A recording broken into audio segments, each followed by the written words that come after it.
What's going on, Raiders? Duelam here, and today we've got some pretty awesome news. We've got a very, very rare guaranteed champion event, and it's going to be specifically to help you unlock Mikage, which is absolutely awesome.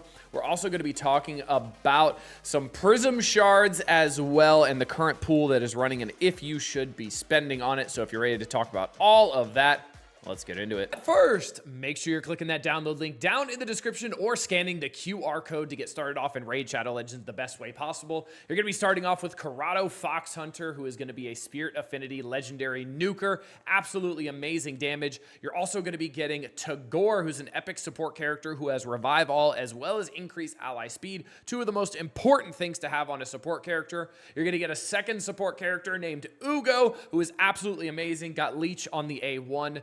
Decreased defense as well as block buffs, debuffs on the A2, and a cleanse and a revive. And then you're also going to get Venomage, who is another support character that's going to help you out so much and give you some amazing poisons as well. Then you're going to want to make sure you type in the promo code Demon Slayer to get Tholen Foulbeard day number 1. And you want to make sure you do this within the first 24 hours of starting your new Raid Shadow Legends account. This will start you off the best way possible, so make sure you're doing that right now.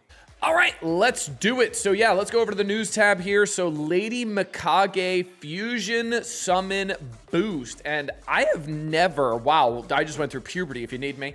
I've never seen this, a guaranteed summon for anything. I know I've heard rumors of this being a thing like back in the day, but I personally have never seen it. I've been playing for, I think, like 8 months now. So this is the first one in a while. So this is going to help you with Lady Mikage, specifically the fusion, which is very awesome. So what's going to happen is today, Tuesday, November 11th to Wednesday, November 12th, you're going to have a chance to get Yulfrig, and not just a chance, a guaranteed chance. So essentially how this works is you're going to be pulling 40 ancient shards to get a guaranteed Yulfrig from the 11th to the 12th. From the 12th to the 13th, we've got Lady Quillen. And then from the 13th to the 14th, we've got Aishma, which I'm almost positive is the one Kat needs. So shout out to Kat. She's awesome.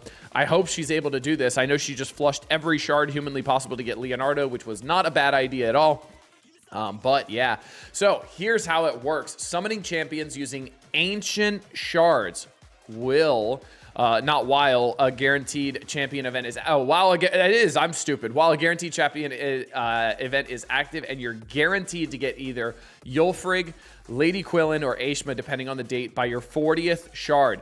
Guaranteed champion events are tracked individually for each player. So if you do happen to summon the guaranteed champion any shard before your 40th ancient shard, your guaranteed champion event will end, which is fine because you don't want an extra Yulfrig, Lady Quillen, or Aishma. They're kind of trash, so it's fine. In addition, summoning the guaranteed champion on your 40th shard won't reset your mercy system counter. So that's going to be talking about the base mercy system that goes on when it comes to it. So you see here, it is 40 ancient shards, and that's going to be for each one, and it gives you a little bit of a descriptor here as well. Now, I will say I got very lucky during my Sacred Shard opening for Leonardo, and I now have every single character I need for Lady Mikage. That's right. My plan here is going to be waiting until there is a champion training event. I know there is one right now, but I want to wait until there's a champion training event or champion training tournament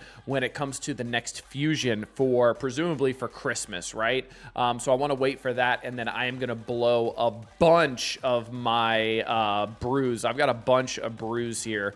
You see I've got like 230 of each. I know that's nothing compared to what other people have, especially late game players, but I have 230, 280, 250 of all of them, and I have 3 full brews as well, so I'm going to use a lot of those to be able to get these characters up and running for this. Also, obviously, the Ascensions and all that kind of stuff will give me a bunch of points, and then I will save the Lady Mikage fusion for when I need it. And I'll save these fusions as well for a champion chase tournament, because these will give me more points as well for champion chase. So a little bit of a tidbit there regarding Mikage, making sure you are good to go for that. I think that is absolutely awesome. I think it's very, very good, especially if you got some ancient shards to pull. Like in my case, I would have almost 2 guaranteed characters here, which is big, big, big. So let's talk about the Elven Summon pool. That's right, we've got the Elven Summon pool. We do have 2 headline champions this time, 4 legendaries only, and then we've got a bunch of epics. Obviously, we do have 12 epics. So let's start off on the bottom tier here, on the bottom row here. We're going to go with Visionary. Visionary is not bad.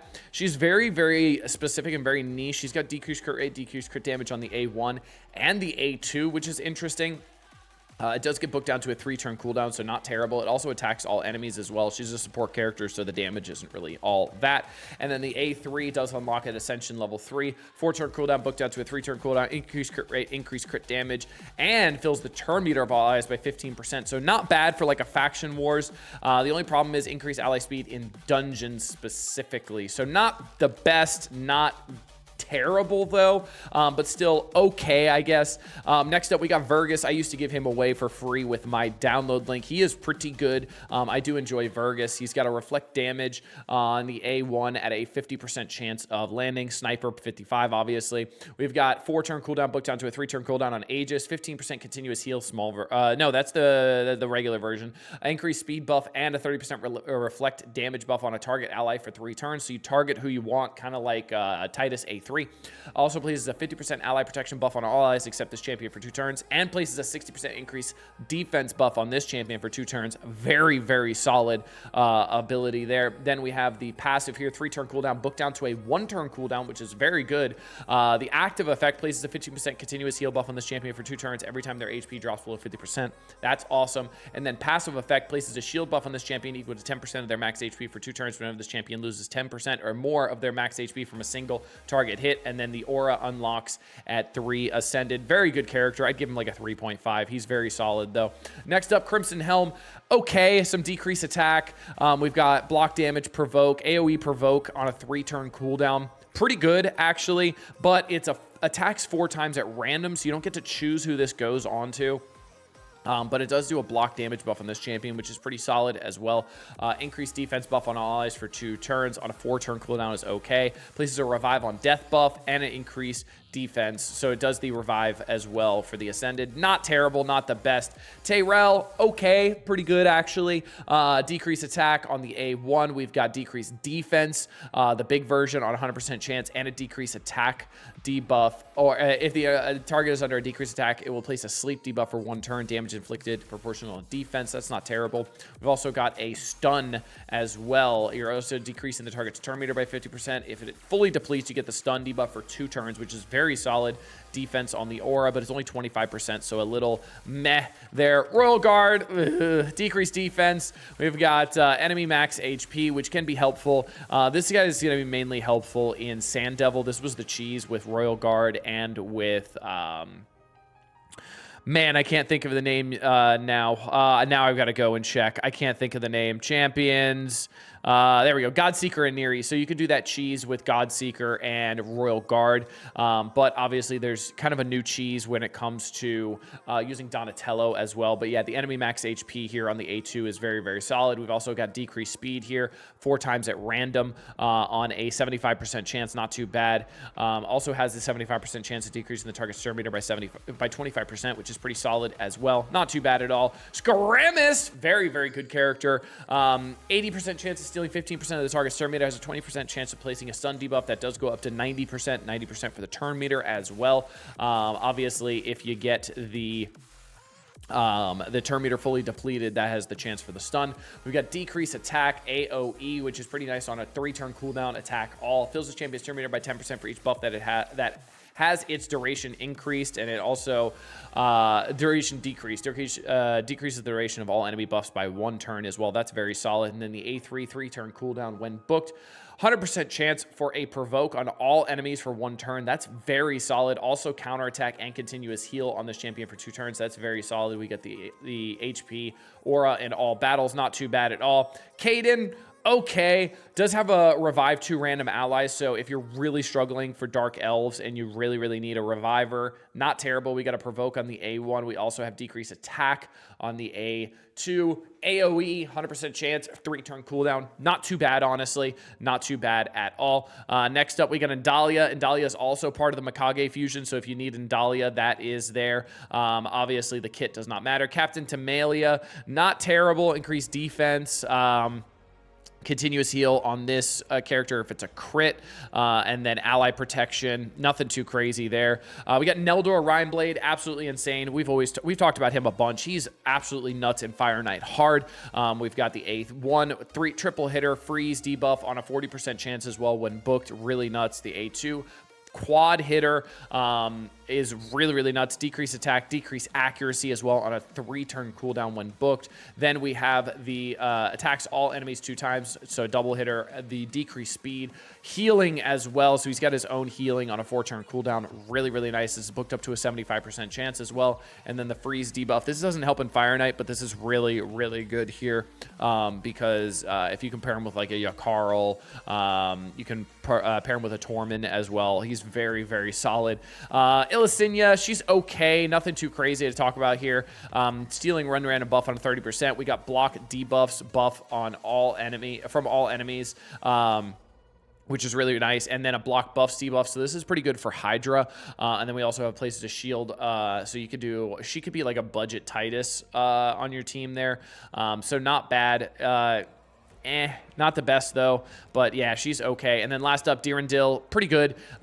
Freeze on the A1. It's only a 20% chance though, and it does not get booked up. The A2, dispatch them. 4-turn cooldown, booked down to a 3-turn cooldown. Attacks all enemies, will ignore 15% of each target's defense. Fills its target's turn meter by 10% for each critical hit. So kind of like Raphael's A2 and the A3 Royal Assassin. 5-turn cooldown, booked down to a 4-turn cooldown. Attacks one enemy, will ignore 50% of the target's defense. Places a perfect valence champion if it is a critical hit. So nothing wrong with that. And then increase ally crit rate in battles is the aura.